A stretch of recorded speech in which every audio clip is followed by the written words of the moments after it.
쌤튜브.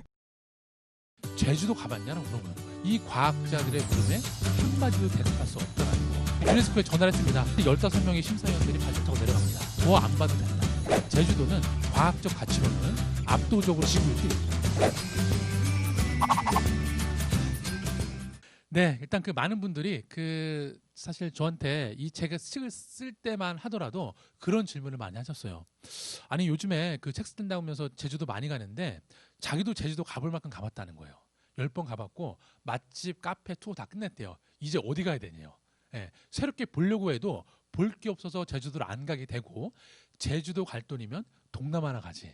제주도를 뭐하러 가냐라고 하셨습니다. 그래서 제가 딱 첫 번째 팁으로 알려드리는 게 제주도를 이해하는 첫 번째 문은 바로 이 제주 민속자연사 박물관입니다. 자, 여기 가보신 분 계신가요 혹시? 민속자연사 박물관. 아마 알게 모르게 갔다 왔을 수도 있습니다. 수학여행 갈 때 안 갈 리가 없습니다. 여기를 왜? 입장료가 그 당시에는 안 받았고요. 요즘에는 2,000원밖에 안 받습니다. 그렇기 때문에 보통 수학여행 코스가 입장료가 없거나 입장료가 싼 곳 위주로 이렇게 짜여져 있습니다. 대부분 그렇습니다. 자, 저도 이제 그 작년 5월 달에 처음 가봤는데 가봤더니 기억이 나더라고요. 수학여행 때 왔었습니다. 근데 그때는 뭐 대수롭지 않게 봤었죠. 자, 그래서 일단 여기를 제가 추천해 드리는데 일단 여러분께 한 가지 질문을 드리겠습니다. 여러분은 보통 박물관에 가시면 박물관에 관람 패턴이 어떠신가요? 자, 2,000원 내고 표 끊었습니다. 그 다음에 어떻게 하죠? 화살표의 방향을 따라서 왼쪽으로 딱 돕니다. 돌면서 항상 그 끝 종점에는 커피숍이 있습니다. 카페가 있어서 커피 한 잔 마시고 또 친구들한테 보낼 인스타용 사진들을 찍게 됩니다. 자, 그렇게 돌아도 아무리 천천히 돌아도 1시간 안 넘습니다. 그런데 앞으로 그렇게 박물관을 가시면 박물관을 5%도 활용을 못 하시는 거예요. 그래서 제가 어딜 가드신 간에 박물관을 관람하는 꿀팁을 하나 알려드리겠습니다. 자, 일단 박물관이라는 공간을 다시 한번 생각해 보세요. 박물관은 전시 보러 가는 곳이 아닙니다. 전시 보러 가는 곳이 아니고요.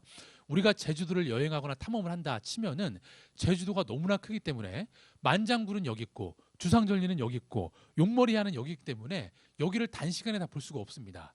근데 과학자들이 친절하게 몸소 다 가서 거기에 있는 샘플들을 가져다가 비안 맞게 박물관에 잘 모셔뒀다는 거죠. 즉 박물관은 아주 맛있는 메뉴가 적혀있는 메뉴판인 겁니다. 자, 근데 우리가 고급 레스토랑에 가서 메뉴판만 보고 이 음식이 뭔지 모르는데 시키나요? 안 시키죠. 한 끼에 막 10만 원, 15만 원 하는데 그냥 이거 주세요. 할 수 없잖아요. 그래서 항상 물어보죠. 오늘은 뭐 등심이 좋나요? 안심이 좋나요? 그리고 와인은 뭐 호주산이 좋나요? 뭐 칠레산이 좋나요? 물어보는 것처럼 박물관에도 가시면 시간대별로 도슨트 해설 시간이 있습니다. 그때를 꼭 참여해서 같이 한 바퀴를 도신 다음에 내가 만약에 주상절리를 가겠다. 그러면 주상절리에 가서 내가 뭘 봐야 되는지 2가지만 알려달라고 하세요. 3가지가 되면 까먹습니다. 2가지만 알려달라고 하셔서 그러고 가십시오. 가서 주상절리를 본 다음에 그 옆에 있는 고기국수집에 가서 맛있게 고기국수를 드시고 공항 가서 비행기 타고 김포로 오지 마시고 다시 한번 박물관에 들리세요. 그래서 내가 봤던 거랑 그리고 박물관에서 봤던 거랑 한번 비교를 해보세요. 그러면 100% 차이점이 있습니다. 100% 있습니다. 왜 그럴까요? 네. 그렇죠. 과거 그것도 정답인데 또 다른 측면에서는 박물관은 비와 바람을 안 맞잖아요. 근데 만장굴과 주상절리는 늘 비바람과 파도의 공격을 받습니다. 그러니까 계속 풍화가 돼서 모양이 바뀐다는 거죠. 그러니까 그 바뀌어있는 차이점을 또 그냥 가슴앓이만 하지 마시고 박물관에는 학예연구사라는 과학자가 있습니다. 그분들한테 꼭 물어보세요. 왜? 우리 세금으로 만든 박물관이기 때문에 저희는 그 박물관 찬스를 꼭 써야 된다는 겁니다. 자, 그러면 너무나 친절하게 설명을 해주실 겁니다. 자, 근데 이 박물관의 이름을 자세히 보시면 민속자연사 박물관이라고 되어 있습니다. 우리가 보통 여기 서대문에 있는 서대문 자연사 박물관이죠. 그리고 여기 저기 경복궁에 있는 거는 민속박물관입니다. 이렇게 보통 구분지어서 전시를 하는데 얘는 2개가 붙어 있다라는 거죠. 야, 이게 왜 그럴까요? 무슨 연관성이 있을까요? 네, 있습니다. 자연을 본다고 해서 자연만 보면 안 됩니다. 아까 하와이에 있는 화산학자가 말씀하셨던 것처럼 화산이라는 지형 그리고 그 위에 생겨 있는 독특한 생태계 그리고 그거를 거점으로 살고 있는 이 사람들의 문화가 제주도 같은 경우에도 너무나 촘촘히 엮여 있기 때문에 세 가지 중에 하나라도 퍼즐이 빠져버리면 이해가 안 됩니다. 그래서 어려운 겁니다. 그래서 이 민속자연사박물관은 50%가 자연사 샘플이고 50%가 제주 사람들의 삶의 이면을 엿볼 수 있는 그런 전시물들이 전시가 돼 있다라는 거죠. 네, 그래서 가면 뭐 너무나 열심히 설명을 해주십니다. 그만해 주셔도 되는데라고 싶을 정도로 아마 너무나 열심히 설명을 해주시니까 혹시나 설명을 안 해주신다 그러면 제 이름을 파시면 아마 열일저차하고 많은 분들이 뛰어나와서 여러분께 설명을 해주실 겁니다. 네, 그렇게 그 민속적인 부분들이 중요하다고 해서 하나하나 실타래를 잡다 가다 보니까 제주학이라는 걸 만납니다. 자, 근데 좀 특이한 게 보통 우리가 학문이라는 단어를 붙일 때는 뭐 물리학, 국문학, 수학 이렇게 어떤 리서치의 주제에 대해서 학문을 붙이는데 여기는 특이하게 제주라는 지역명을 붙여놨습니다. 자, 이런 거를 지역학이라고 하는데요. 제주도는 다른 지역보다 거의 7, 80년 전부터 이 제주학이라는 게 태동을 했습니다. 왜냐? 너무 환경적으로 독특하니까 문화도 독특하겠죠. 그래서 민간 영역에서부터 이 학문의 아카이빙이 시작이 된 겁니다. 자, 그러다 보니 자연스럽게 이 책을 만나게 됩니다. 혹시 북바이북에도 이 책이 있는지 모르겠지만 자, 이 책은 일본의 문화인류학자인 이즈미 세이치라는 사람이 쓴 책입니다. 자, 사연은 이렇습니다. 1935년도 12월 31일 날 일본인 이즈미 세이치가 최초로 겨울 한라산 등반에 도전을 합니다. 자, 그 이전까지는 제주 사람들도 한라산에 겨울에 올라가 본 적이 없습니다. 백록당까지는. 왜 그럴까요, 여러분? 그냥 올라가면 올라갈 수 있을 텐데 왜 그랬을까요? 자, 두 가지인데요. 하나는 1930년대 등산 장비로 겨울에 한라산에 올라간다는 것은 거의 목숨을 내놓겠다는 얘기입니다. 자, 그리고 또 하나, 한라산은 제주 사람들한테 영산입니다. 영적인 존재이기 때문에 감히 우리가 이 성스러운 곳에 발자국을 낸다는 게 이 제주도 사람들한테는 정서적으로 통용이 안 됐다는 거죠. 자, 하지만 시기는 1935년도 우리가 일제 강점기에 있던 시절입니다. 그러니 일본 사람들이 먼저 도전을 했겠죠. 자, 그래서 자기 후배들인 산악 후배들 데리고 한라산에 등반을 했는데요. 일단 등반은 성공했습니다. 하지만 내려오는 길에 후배 한 명이 발을 헛디뎌서 목숨을 잃게 됩니다. 자, 그러고 나서 이 후배의 그 죽음을 그 수습을 한 다음에 이 이즈미 세이치가 약간 그런 마음이 들었던 것 같아요. 결국 후배한테 이 아름다운 제주 자연의 원형을 보여주겠다고 데리고 왔는데 안타깝게 죽음을 맞이했잖아요. 그래서 후배에 대한 미안함 때문인지는 정확히 모르겠지만 1936년도에 전공을 일문학에서 문화인류학으로 바꿔버립니다. 그래서 30년 동안 그 뒤로 두 발로 제주도를 구석구석 다 답사를 합니다. 30년 동안. 자, 그래서 쓴 책이 이 제주도라는 책인데요. 부제를 보시면 일본 문화인류학자의 30년에 걸친 제주도 보고서라고 적혀 있습니다. 자, 근데 이 책을 보면 진짜 놀라지 않을 수가 없습니다. 70년 전에 한라산이라는 화산섬이 어떻게 만들어졌는지 지질학적인 기원, 그리고 그 당시 제주도의 강수량, 기온, 기후 이런 것들이 다 기록이 되어 있고요. 해녀와 어부들이 어업을 하는 조업 방식까지 다 적혀 있습니다. 심지어 제주도에 있는 대부분의 불악들의 가가호호의 성씨 분포도까지 기록이 되어 있습니다. 예. 그러니까 다 문을 두드렸겠죠. 성이 뭐요? 부씨요. 성이 뭐요? 고씨요. 뭐요? 양씨요. 다 기록이 되어 있다는 거죠. 저도 이 책을 보고 진짜 소름이 돋았습니다. 예. 근데 저만 소름 돋는 게 아니었더라고요. 나의 문화유산 답사기를 쓴 유홍준 교수가 2013년도에 자기 책에 제주편을 내면서 이 또한 이 책을 보고 느꼈던 감동을 자기 책에 서문에 적습니다.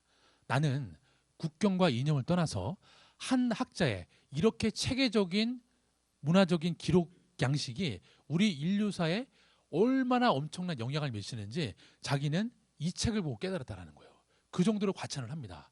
그러니까 언론의 스포트라이트를 받게 되죠. 이 책이 도대체 뭐냐라고 해서 2014년도에 이 책이 번역이 됩니다.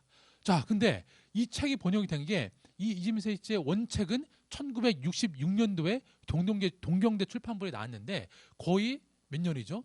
66년이니까 40년, 60년 만에 이 책이 번역이 된 겁니다. 자, 왜 이렇게 오래 번역이 됐나 그 시소를 봤더니 이 책을 번역하신 분은 제주도 언론인 출신이자 산악인 출신으로 제주에 있는 330개 오름을 다 답사해서 평생 동안 제주 오름의 최초의 보고서인 이 오름 나그네라는 책을 편찬하신 김종철 선생님이었습니다. 이분도 마찬가지입니다.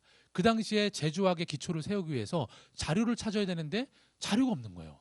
그러다가 일본에서 우연치 않게 이 책을 발견하고 하나하나 번역을 해놨다가 이 오름 나그네를 번역을 다 책을 쓰신 다음에 몇 달 후에 암투병을 하시다가 돌아가시게 됩니다. 그래서 서랍 속에 묻혀있다가 유용준 교수 덕분에 이 미망인께서 이 원고를 출판을 하게 된 거죠.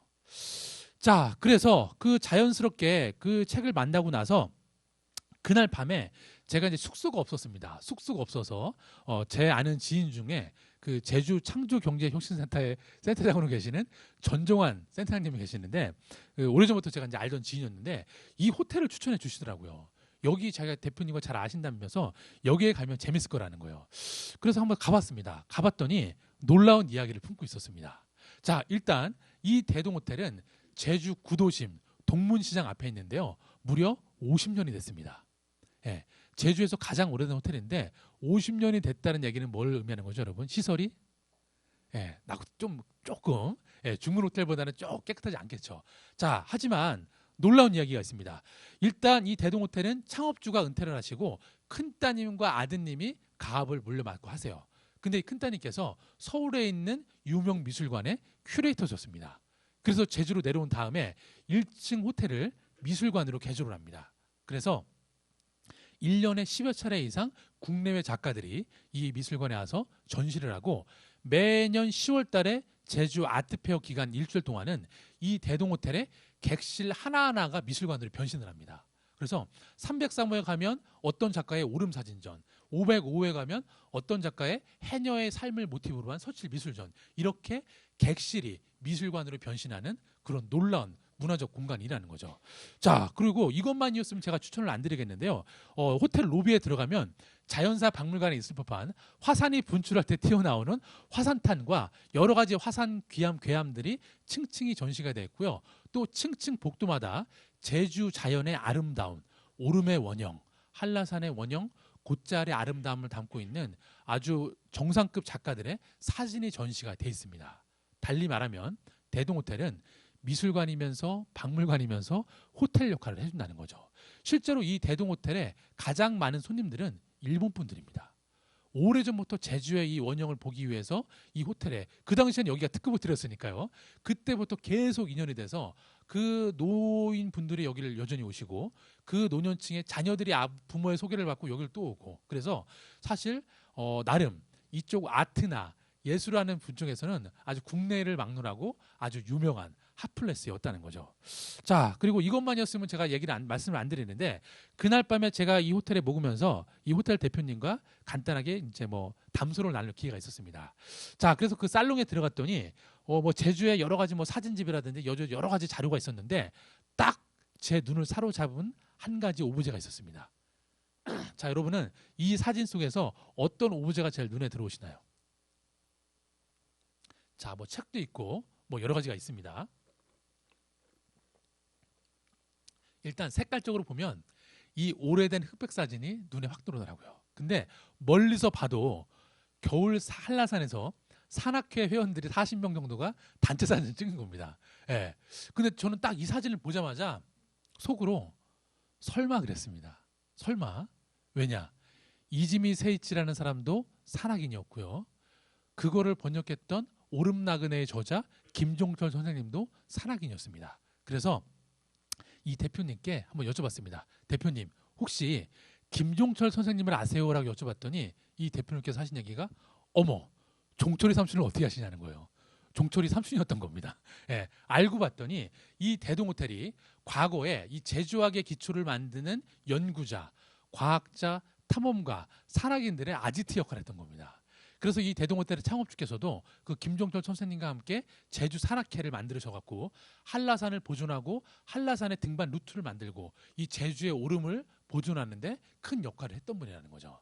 자, 그래서 어쨌든 저는 이게 계기가 돼서 이 대동호텔이 저의 베이스 캠프가 됐습니다. 그래서 제가 제 책에도 대동호텔 303호라고 적혀놓은 이유가 바로 이 대동호텔의 그 303호를 의미하시는 거니까 나중에 기회가 되시면 303호에 꼭 들어가 보시기 바라겠습니다. 제가 여러 가지 숨겨놨으니까 한번 찾아보시길 바라겠고요. 자, 그리고 이제 나머지 시간 동안은 이제 본격적으로 제가 몇 가지 제주를 바라보는 관점을 말씀드리겠습니다. 어디를 가라고 말씀을 드리는 게 아니고, 자, 첫 번째로는 여러분들 아마 제주도 여행을 하시면 보통 몇 박 며칠로 가시나요? 네, 뭐 3박 4일 평균, 그리고 뭐 길면 일주일, 그리고 뭐 퇴사 정도 해야 한 달 정도 갈 수 있습니다. 자, 하지만 여전히 우리한테는 시간이 부족합니다. 근데 그 부족한 시간에 맛집도 가야 되고요, GD 카페도 가고, 월정리도 가야 되고, 애월도 가야 되고, 할 데가 너무 많습니다. 그런데 그 와중에 과학적 의미까지 찾으려면 시간이 절대 부족합니다. 그러니까 저한테 반나절의 시간만 주십시오. 시간 조금 더 있는 분들은 저한테 하루만 시간을 주십시오. 그러면 저는 무조건 이 협재 해수욕장 맞은편에 바라보이는 비양도에 가보라고 꼭 추천을 드립니다. 자, 왜 추천을 드리냐? 일단 제주도 본섬은 너무 큽니다. 다 둘러볼 수가 없어요. 그런 관점에서 이 비양도는 제주도 본섬의 미니어처입니다. 그리고 걸어서 1시간 반이면 둘레를 다 둘러볼 수가 있습니다. 자, 둘러볼 수가 있는데 자세히 보시면 이 비양도 산 정상이 약간 독특합니다. 어떻게 생겼죠, 여러분? 베스킨 라빈스 스푼으로 한 숟갈 떠먹었죠? 저 무슨 맛인지 모르겠지만, 자, 그 얘기는 뭐냐면 이 비양도는 뭐 홍도나 완도 같은 섬이 아닙니다. 얘도 화산입니다.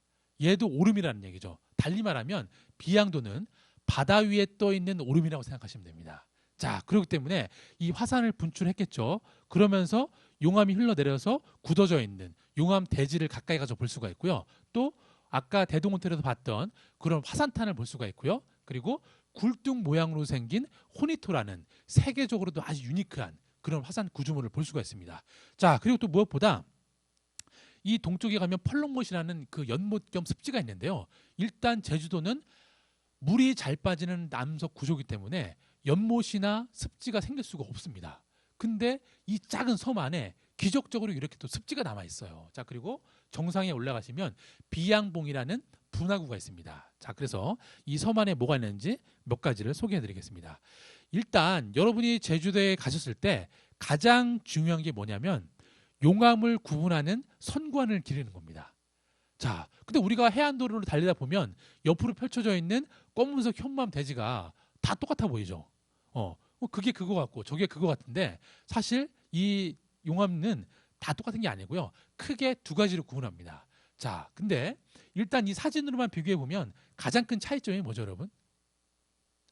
그렇죠. 얘는 맨질맨질하죠, 표면이. 얘는 표면이 거칠거칠하죠. 자, 왜 그러냐면 여러분 그 어머니께서 저녁에 수제비를 해주실 때 수제비 밀가루에 물을 한 바가지 부으면 반죽이 어떻게 되나요? 묽어지죠. 근데 물을 한 컵밖에 안 부었다. 그럼 반죽이 어떻죠? 뻑뻑하고 되죠. 똑같은 원리입니다. 용암의 점성, 용암의 물기에 따라서 이 파호이호이 용암은 토마토 주스처럼 성분이 묽습니다. 그러니까 경사면에서 흘러나올 때 빠르게 넓게 퍼져나갑니다. 그래서 표면이 맨질맨질하고요. 반대로 이 아하 용암은 성분이 꿀처럼 끈적끈적해요. 그러니까 아무리 흘러내려가도 멀리 흘러내려가지 못하고 바로 식어버려서 표면이 다 깨져버립니다. 그래서 크게 두 가지를 구분을 하는데 이렇게 쉽게 설명을 드려도 구분이 잘 안 됩니다. 자, 그래서 가장 쉽게 구분할 수 있는 방법을 알려드리겠는데요. 일단 협재해수욕장 근처에 검은색의 용암 대지가 보이면 신발을 벗고 한번 올라가 보세요. 자, 그래서 밟았을 때 발이 아파서 아하 소리가 나면 아하 용암이고 올라가서 걸었는데 아프지 않더라 그러면 파 호이호이 용암입니다. 근데 일단 아하 용암은 발음은 쉬운데 얘는 발음이 어렵죠. 근데 간단합니다. 자, 최불암 씨의 가장 큰 유행어가 파죠. 그리고 둘리의 가장 큰 유행어가 호이호이죠. 두 개를 합치면 파 호이호이 용암이 됩니다. 자, 그래서 이 용암만 구분할 줄 아셔도 제주도를 이해하는 50%는 끝난 겁니다. 왜냐? 용암의 이 점성에 따라서 지형이 바뀌어버립니다. 자, 일단 제주도가 크게 있으면 제주의 서쪽과 동쪽에 파호이호이 용암이 많습니다. 그 얘기는 뭐냐면 오름이 많다는 얘기입니다. 오름이 그만큼 많은 용암을 분출해냈기 때문에 지형도 넓게 넓게 펴졌다는 거죠. 상대적으로 북쪽은 되게 좁잖아요. 그죠? 근데 서쪽과 남쪽은 되게 폭이 넓습니다. 그게 바로 이 파호이호이 용암이 부린 마법이고, 반대로 제주 시내는 아하 용암이 흘러서 한라산의 경계면이 경사가 급경사입니다. 그리고 용두암에 가보시면은 거기 신발 벗고 올라가시면은 곡소리가 절로 나십니다. 앗소리가 아니라 거의 비명이 들려집니다. 그 정도로 뾰족하다라는 거죠. 자, 그래서 결국 이 용암의 성분에 따라서 지형이 바뀌었기 때문에 이 지형에 따라서 기후도 달라지고 기온도 달라지는 겁니다. 자, 그러면 복습을 해보겠습니다. 자, 이 용암 뭐죠, 여러분? 파호이호이 용암입니다. 자, 그리고 이 용암은 뭐죠? 네, 아하 용암이라고 생각하시면 좋을 것 같습니다. 자, 그리고 또 길을 걷다 보면 대동호텔에 있는 것보다 거의 한 100배는 큰 이런 화산탄이 있습니다. 얘 무게가 얼마나 나갈까요? 여러분 딱 보시기에. 약 10톤 가까이 나갑니다. 10톤. 거의 이 화면에 보이는 것보다 한 3배 정도 더 큽니다. 실제 모습은. 자, 이건 뭐냐면 화산이 분출할 때 사람이 재채기를 할 때 여러 가지 분비물이 나오는 것처럼 많은 것들이 튀어나옵니다. 그 중에서 콧물처럼 액체 상태의 용암이 덩어리로 뛰어나오는데 얘가 공기를 만나마자 냉각이 돼서 굳어버립니다. 자, 그런데 단순히 그냥 굳는 게 아니고 화산이 분출하는 이 폭발력이 있기 때문에 부메랑처럼 뺑글뺑글 돌아서 떨어집니다. 자, 그래서 이 화산탄은 아무 돌이나 화산탄이 아니고요. 이렇게 꼬리 모양이 유선형으로 고구마처럼 생긴 것들을 화산탄이라고 부릅니다. 그래서 이렇게 용암 대지를 걸으시다가 이런 모양을 보시면 아주 나름 횡재하신 겁니다. 그래서 큰 거는 가지고 오시면 안 되고요. 요만한 정도는 그냥 가지고 오셔도 됩니다. 진짜 말씀드렸지만 요만한 겁니다. 왜냐하면 이 제주도에 있는 자연유산은 다 반출하면 안 됩니다. 하지만 요만한 거는 가능합니다. 그냥 가방에 묻어가면 되는 거니까. 자, 이 얘기는 뭘 말하는 거냐면 비양도가 섬이 작은 것 같지만 분출 당시에 폭발력이 어마어마했다라는 거를 이런 예들을 보면 알 수 있습니다. 자, 그러면 무거우니까 가까운 데 떨어졌겠죠. 그러면 가벼운 화산탄들은 어디로 날아갔을까요? 바다로 날아가겠죠. 근데 우리가 들어가서 볼 수 있나요? 없죠. 그 바닷속에 있는 화산탄을 볼 수 있는 사람은 누구밖에 없다? 해녀 삼촌들밖에 없습니다.